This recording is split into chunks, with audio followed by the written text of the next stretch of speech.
تو میرے محترم سامعین، نیکوں کی مشابہت اختیار کریں، مشابہت کی وجہ سے بخشش ہو جائے گی۔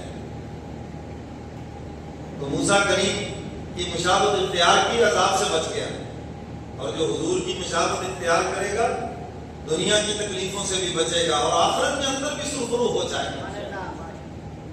حضور سے بڑھ کر تو ہے ہی کوئی نہیں یہاں دھرتی پہ۔ تو میرے محترم سامعین، یہ نیکوں کی مشابہت ہے، حاجیوں کی مشابہت ہے۔ مرکز رشد و ہدایت بیت اللہ، جس کے گرد آج پوری دنیا کے عشاق جمع ہو رہے ہیں۔ یہ جو حج کرنے والے ہیں، حج کے جتنے بھی ارکان ہیں، افعال ہیں، یہ عقل سے سمجھ نہیں آتے، یہ سب کے سب عشق و محبت کے اوپر مشتمل ہیں۔ جتنا اللہ کا عشق دل میں زیادہ ہوگا اتنا ہی حج اور عمرہ تمہیں سمجھ میں آئے گا۔ ورنہ تو کیا ہے، کوئی کہے جناب یہ کمرے کے چکر لگا رہے ہیں، یہ کیا ہے جی، کپڑے بھی اتار دیے اور یہ 2 چادریں پہن لی ہیں، بال نہیں کاٹنے، ناخن نہیں کاٹنے۔ عقل سے سوچو گے تو کچھ بھی سمجھ نہیں آئے گا، اور جب عشق کے انداز میں سوچو گے تو پھر ہر بات تمہیں سمجھ آئے گی۔ دنیا کے عاشقوں کا بھی تو یہی حال ہوتا ہے، جس کو عشق ہو جائے کسی سے، نہ اس کو اپنے نہانے دھونے کی خبر ہے، نہ اس کو بال ناخن کاٹنے کی خبر ہے۔ تو اللہ فرماتے ہیں والذین آمنوا اشد حبا للہ، ایمان والے تو سب سے زیادہ مجھ سے پیار کرتے ہیں، اور فرمایا جو میرے عاشق ہیں میری محبت میں ان کا بھی یہی حال ہے۔ یہ مشابہت ہے صرف ان کے ساتھ، ورنہ ہمارے بال بڑھ جائیں، ناخن بڑھ جائیں بھی اللہ کو کیا ملنا ہے اس سے؟ یہ صرف ان عاشقوں سے جو مشابہت ہے، اس مشابہت پر بھی بندوں پہ مہربان ہو جائے گی۔ تو اس لیے میرے محترم سامعین، جن حضرات نے قربانی کرنی ہے، اتوار کو چونکہ 29 ذی القعدہ ہے اور امکان ہے کہ شام کو چاند نظر آ جائے گا، اور اگر نہ نظر آیا تو سوموار کو تو پھر پکا ہے۔ 30 ذی القعدہ ہے، 30 تک کے لیے مؤخر نہ کریں۔ 29 ذی القعدہ اتوار کے دن اپنے بال کاٹ لیں، ناخن کاٹ لیں، اور پھر اس کے بعد جب قربانی ذبح ہو جائے تو پھر یہ بال کاٹیں۔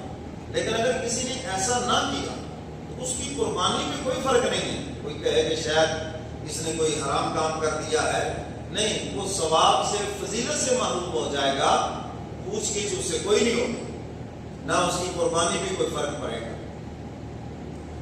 تو میرے محترم سامعین، ذی الحجہ کے مہینے میں خصوصی طور پر موحد اعظم جد الانبیاء حضرت ابراہیم علیہ السلام کا تذکرہ خصوصیت کے ساتھ کیا جاتا ہے،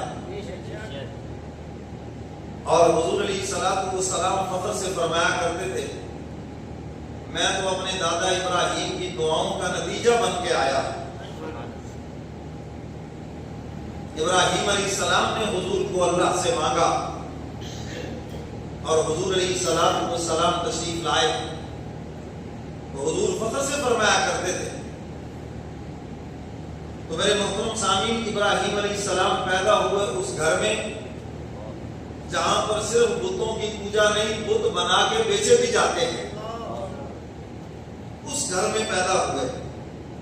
باپ کا نام آزر ہے اور وہ نمرود کا شاہی ملازم بھی ہے، خاص مقام حاصل ہے بادشاہ وقت کے دربار کے اندر، اور نمرود پوری دنیا کا بادشاہ ہے، پوری دنیا کی بادشاہت جس کو ملی ہے،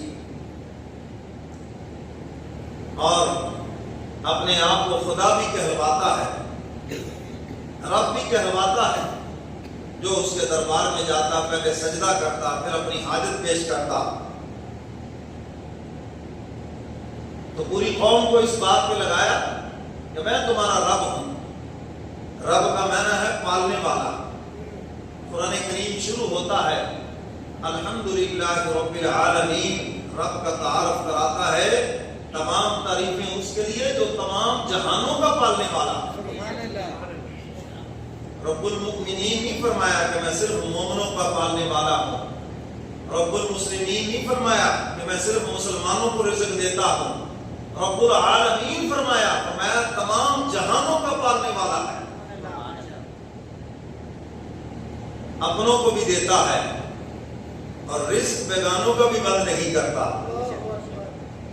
ابراہیم کا بھی رب ہے اور رزق نمرود کا بھی بند نہیں کرتا۔ موسیٰ کا بھی رب ہے، رزق فرعون کا بھی بند نہیں کرتا۔ آپ کے مزاج کے تو ذرا سے اختلاف ہو جائے، تھوڑا ساڈا حکم پانی وقت چل رہے، کتنا وہ مہربان ہے، اس کے وجود کا لوگ انکار کرتے ہیں، کہتے ہو خدا ہے ہی نہیں۔ اللہ رزق ان کا بھی بند نہیں کرتا، ان کو بھی دے رہا، جو اس کی شان رحمت ہے۔ تو قرآن کریم شروع ہوتا ہے الحمدللہ رب العالمین، رب کا تعارف کراتا ہے تمہارا پالنے والا ایک اللہ ہے۔ کون ہے پالنے والا؟ اللہ۔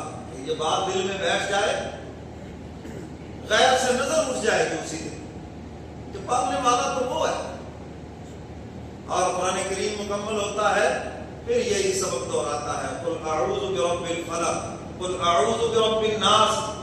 رب کا تعارف کرا کے رخصت ہوتا ہے، اور انسان دنیا سے جب قبر میں جاتا ہے تو قبر میں قدم رکھتے ہی سوال پہلا یہی ہے، من ربک، بتا تیرا رب کون ہے، بتا کون ہے تیرا پالنے والا۔ میرے محترم سامعین، جب انسان اللہ کی